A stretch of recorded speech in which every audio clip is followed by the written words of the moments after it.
Good morning. Welcome back. My today's topic is revolutionary movement in Maharashtra और वो movement को करने वाले आज एक और महान लीडर नेशनल हीरो के बारे में हम डिस्कस करने वाले हैं। वो है विनायक दामोदर सावरकर। ये वही सावरकर है जिनके आगे वीर लगाया जाता है। विनायक दामोदर सावरकर या वीर सावरकर शॉर्टली इनको बोला जाता है। क्यों बोला गया वीर, ये आज हम इस वीडियो के माध्यम से समझते हैं। First, Savarkar was born on 20th May 1883 in Bhagur village of Maharashtra. इनका जन्म 1883 में महाराष्ट्र के भागुर विलेज में हुआ था। After passing his matric exams in 1901 CE, he got admission in Fergusson college of Pune. Pune के फर्गसन कॉलेज के अंदर उनको क्या मिला? एडमिशन मिला। ड्यूरिंग हिज कॉलेज डेज, जब वो कॉलेज में थे, he got into contact with Bal Gangadhar Tilak during the partition of Bengal. हो ही रहा था, पार्टीशन हो रहा था इंडिया और बंगाल का, बांग्लादेश, ठीक है। ऐसे में उस समय में जो देश की स्थिति थी वो बहुत ही बुरी चल रही थी। तो उस समय कॉलेज के अंदर उनकी मुलाकात बाल गंगाधर तिलक, जो कि एक बहुत बड़े रिवोल्यूशनरी है, उनसे हुई थी। He formed an organization named Mitra Mela along with his companions। उन्होंने क्या किया, कॉलेज में ही अपने दोस्तों को मिलाकर एक मंडल बनाया जिसको बोला गया मित्र मेला, यानी मित्रों का संगठन। And burn a bonfire of imported clothes. Mitra Mela बनाया, ठीक है। फिर कॉलेज में ही क्या किया, जितने भी फॉरेन गुड्स थे, क्लोथ्स थे, उन सबको इकट्ठा किया और आग लगा दी कॉलेज में। अब कॉलेज वाले क्या करेंगे? एग्जैक्टली वही करेंगे।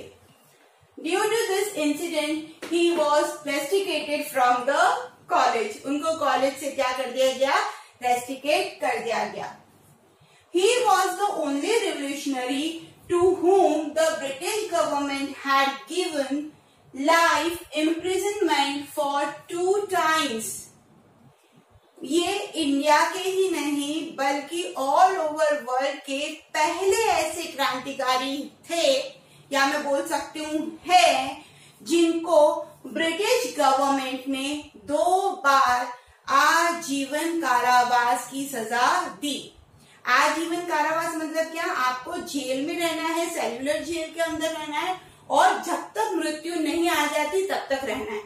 अब अगर 2 बार तो मृत्यु आ नहीं सकती, तो 2 बार कैसे ये सजा दी? आगे देखते हैं।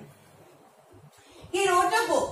इन्होंने एक बुक लिखी, India's first war of independence, है ना। India's first war of independence, जो कि पूरी तरीके से डिपेंडेंट थी 1857 के रिवॉल्ट से, which was seized by British government. उनकी लिखी हुई बुक जो थी वो 1857 के रिवॉल्ट के ऊपर लिखी हुई थी, और इसीलिए ब्रिटिश गवर्नमेंट ने उस बुक को पूरी तरीके से सीज कर दिया था। This book secretly raised in India in names of various title. अब क्या हुआ, सीज तो कर दिया, बट उसके बावजूद भी उसका पब्लिकेशन रुका नहीं। वो अलग अलग टाइटल में वो बुक इंडिया के लोगों तक पहुंच ही गई। Savarkar joined Abhinav Bharat society founded by Ganesh Damodar. Savarkar ने एक और सोसाइटी ज्वाइन की थी, अभिनव भारत सोसाइटी, जो कि उनके बड़े भाई गणेश दामोदर ने देशभक्ति के नाम पर बनाई थी। His long time was spent in Andaman cellular jail. अब हुआ ये कि क्योंकि ये बार बार मूवमेंट के अंदर आ रहे थे, तो ब्रिटिशर्स की नजर इनके ऊपर थी, और जैसा कि मैंने बताया कि ये पहले ऐसे क्रांतिकारी थे जिनको 2 बार आजीवन कारावास दिया गया इन गतिविधियों को देखते हुए। तो क्या था कि उनका ज्यादातर जीवन का जो काल है वो अंडमान सेल्युलर जेल के अंदर बीत रहा था। In 1921, he was moved to jail in Ratnagiri. Ratnagiri के जेल के अंदर 1921 में उनको शिफ्ट किया जाने वाला था। अब इनको वीर क्यों कहा जाता है उसके लिए, he had swum on the waves of the sea for hours for the cause of freedom without caring for his life। अब क्या हुआ, जब इनको शिफ्ट किया जा रहा था, है ना, जेल में, तो अंडमान की जेल में से निकालकर समुद्री मार्ग से रत्नागिरी की तरफ आने का जब निर्णय लिया गया था और इनको लाया जा रहा था, तब इन्होंने, ये बोला जाता है कि एक छोटी सी कांच की खिड़की को फोड़ के उस छोटी सी कांच की खिड़की में से वो निकलकर समुद्र में कूदे और उन्होंने कई घंटों तक स्विमिंग करके समुद्र पार करने की कोशिश की। ये बात अलग है कि उनको वापस पकड़ लिया गया, बट ये सिर्फ इन्होंने क्यों किया, ताकि वो अपने इंडिया को फ्रीडम दिला सके। समुद्र में से तैरकर दूसरे किनारे तक जाना किसी के लिए भी पॉसिबल नहीं है। अपनी जान की परवाह किए बगैर उन्होंने ये स्टेप उठाया था। ऐसे देशभक्त को सैल्यूट।